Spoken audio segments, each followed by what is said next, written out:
تو غرض یہ کہ دماغ میں یہ بیٹھا ہوا ہے کہ ہر دنیاوی حاجت کے لیے کوئی الگ وظیفہ ہے. بہت بڑے بڑے وہ چھپے ہوئے نا کتابیں، وظائف کا انسائکلوپیڈیا، سمجھے آپ. اب وہ سارے اس میں لگ رہے ہیں دلچسپی کے ساتھ سارا علم اس کا حاصل کر رہے ہیں کہ بھئی یہ کون سا وظیفہ کس کام کا ہے. تو میرے بھائیوں اور بہنوں، یہ جو علم ہے یہ دین کا علم نہیں ہے، یہ دنیا کا علم ہے. تو اپنے سارے علم کی رسائی اس کی طرف نہ رکھو.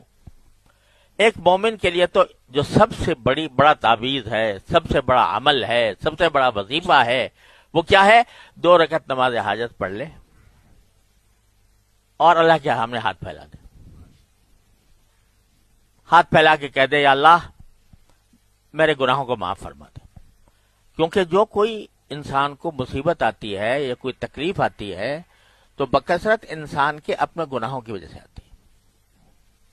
ما اصابکم من مصیبت فبما کسبت ایدیکم ویعفو عن کثیر، قرآن کریم فرماتا ہے جو تکلیف بھی تمہیں آتی ہے تو وہ تمہارے اپنے ہاتھوں کے کرتوت کی وجہ سے آتی ہے.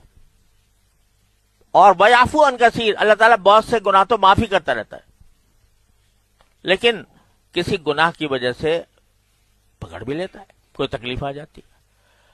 تو اس واسطے سب سے بڑا وظیفہ یہ ہے کہ آدمی اپنے گناہوں کی معافی مانگے، 2 رکعت نماز حاجت پڑھے اور اپنے گناہوں کی معافی مانگے کہ یا اللہ جو کچھ ہو رہا ہے شاید یہ میرے گناہوں کی وجہ سے ہے، اللہ مجھے معاف کر دے. اہتمام کے ساتھ، خشوع کے ساتھ اللہ کے سامنے گڑ گڑا کر معافی مانگ لے اور جو حاجت ہے وہ مانگ لے. یا اللہ میں تو بے وسیلہ ہوں، میرے پاس کوئی اور کچھ نہیں ہے، اے اللہ اپنے فضل و کرم سے میری یہ حاجت پوری فرما دے.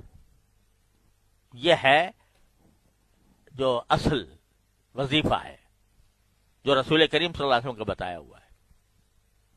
یہ ہے اصل وظیفہ. جو کوئی حاجت پیش آئے اس سے زیادہ بڑھ کر کوئی وظیفہ نہیں ہے.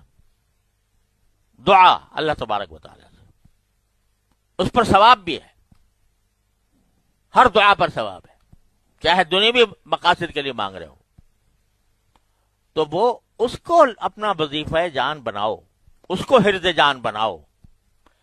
اس فکر میں نہ رہو کہ کون سے وظیفے سے کیا ہو جائے گا. اپنے علم کی ساری پہنچ وہ اس حد تک محدود نہ رکھو. قرآن اس لیے نازل نہیں ہوا تھا